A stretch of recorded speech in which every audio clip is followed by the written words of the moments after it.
An extract from a sermon on God's grace and good works by Rev Dr Kofi Nkrumah-Young.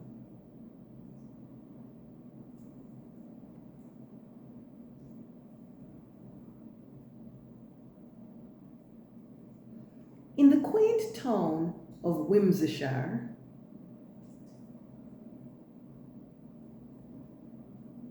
there lived a sprightly 75-year-old woman named Edith. Edith was known for her sharp wit and her even sharper knitting needles. As her 75th birthday approached, the town people decided to throw her a surprise party to celebrate her milestone.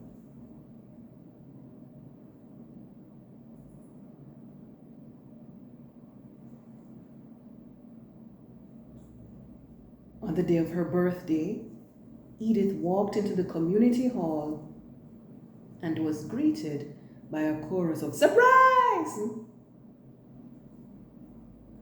And the sight of her friends wearing ridiculous hats knitted by none other than herself.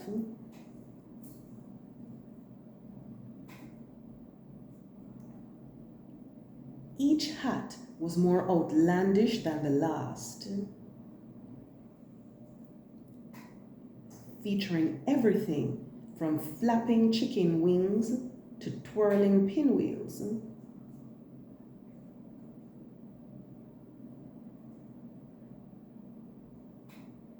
Edith laughed heartily, her eyes twinkling with mischief.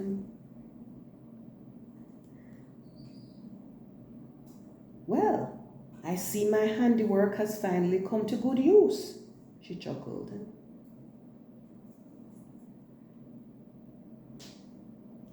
"Though I must say, I never imagined they'd be worn all at once."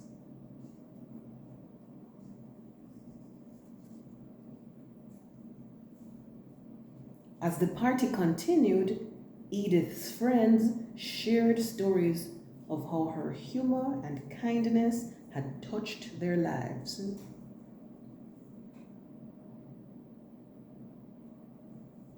They spoke of the time she knitted a giant cozy for the town statue to keep it warm in winter.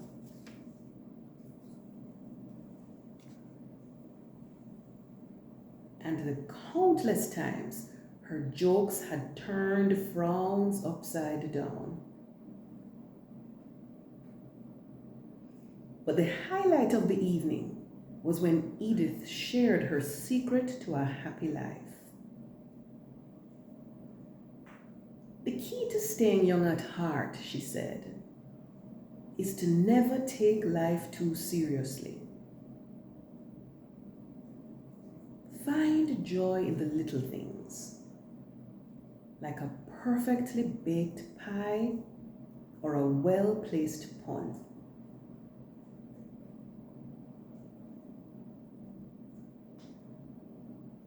And most importantly, share that joy with others."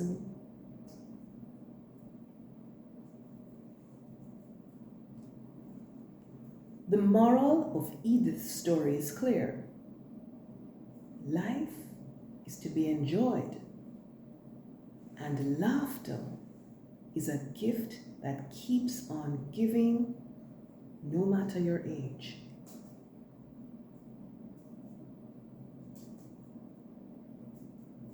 As we have heard from the stories of Edith, life is a precious gift that God has given us to enjoy and share with others.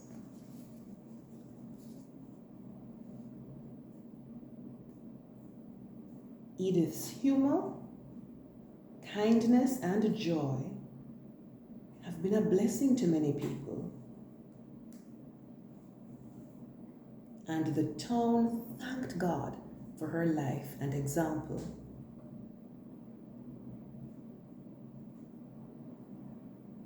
I would like to share some lessons from Paul's letter to the Ephesians.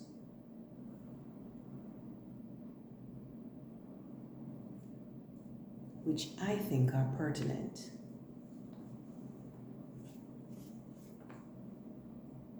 It is Ephesians 2, 8 to 10, which says, "For it is by grace you have been saved through faith.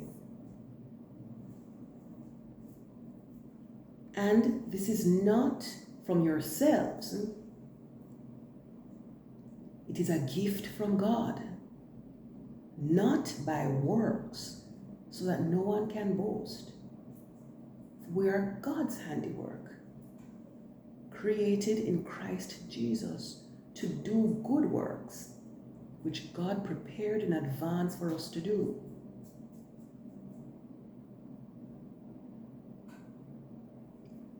In this text, Paul emphasizes the importance of love and unity among individuals from diverse ethnic backgrounds, and highlights 3 key points concerning God's grace and good deeds.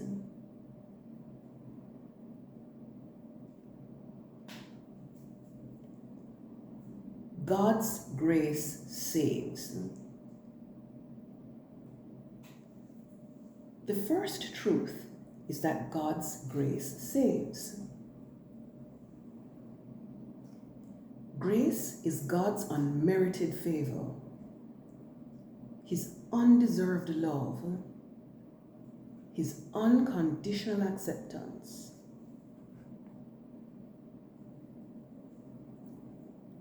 Grace is God giving us what we do not deserve and cannot earn.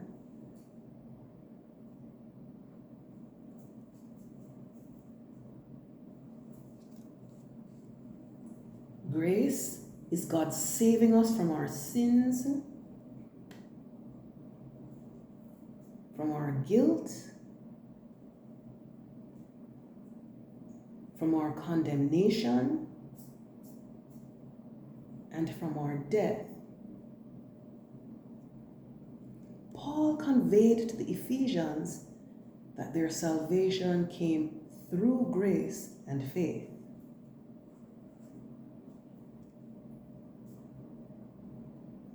This implies that it was not something they could attain on their own through personal merit or deeds. Instead, salvation was a generous gift from God, bestowed freely and abundantly. All of us are here today only because of God's grace.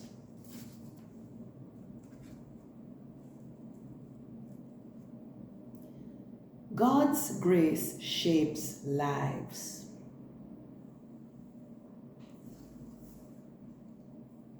The second truth from Ephesians 2, verses 8 to 10,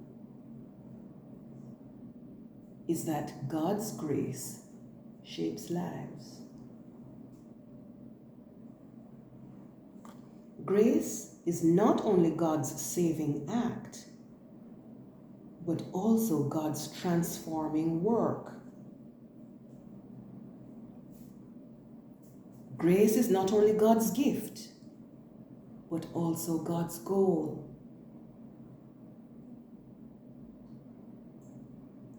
Grace is not only God's pardon, but also God's purpose. Paul told the Ephesians that they were God's handiwork created in Christ Jesus.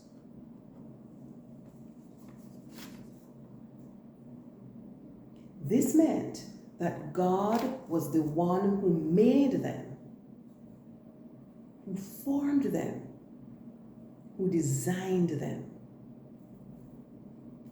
God was the one who gave them life, who gave them identity, who gave them value. God was the one who created them in his image to reflect his character and to reveal his glory. But because of sin, God's image in them was marred. God's character was distorted, and they had dimmed God's glory. But God, in his grace, did not leave them in their sinful state. He sent his Son, Jesus Christ, to redeem them, restore them, and renew them.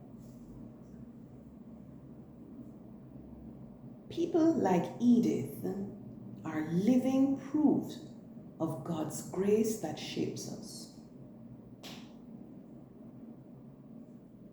They have been growing in the grace and knowledge of our Lord Jesus Christ. They have been bearing the fruits of the Spirit: love, joy, peace, patience, kindness, goodness, faithfulness, gentleness, and self-control. They have been displaying the character of Christ, which is humility,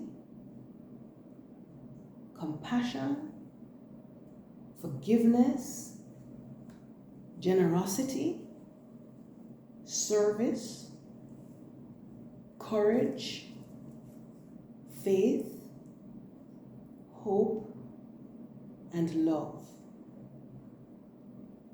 They have been living as God's children, as God's friends, as God's servants. God's grace sends.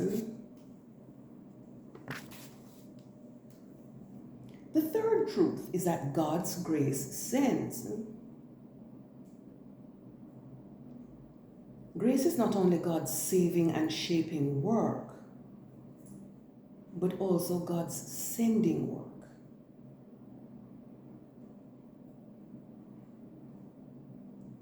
Grace is not only God's gift and goal, but also God's mission. Grace is not only God's pardon and purpose, but also God's plan. Paul says that we are created in Christ Jesus to do good works, which God prepared in advance for us to do. This means that God has a plan for our lives. A plan that is good, pleasing, and perfect. God has a plan that is aligned with his will, his kingdom, his glory. God has a plan that is prepared in advance, before the foundation of the world, before we were born, before we knew him. And God's plan for our lives is to do good works, to serve him, to serve others, and to serve the world. God's plan for our lives is to use our gifts, talents, abilities, resources, and opportunities for his glory, his kingdom, and his mission. God's plan for our lives is to be His witnesses, His ambassadors, His agents, and the instruments of His grace, love, and truth. Paul, through this text, is saying to the Ephesians that God, in His grace, had saved them and shaped them so that He could send them to do His work, to fulfill His purpose, and to accomplish His plan. God, in His grace, had given them a calling, a commission to share His gospel, to show His grace, and to shine His light. For ourselves, let us thank God for His grace that has saved us, shaped us, and sent us.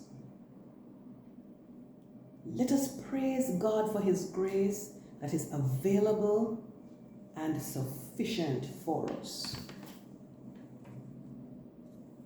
Let us pray that God will help us to live by His grace, to grow in His grace, and to serve in His grace. For by grace we have been saved through faith, and we are God's handiwork, created in Christ Jesus to do good works. To God be the glory, now and forever. Amen.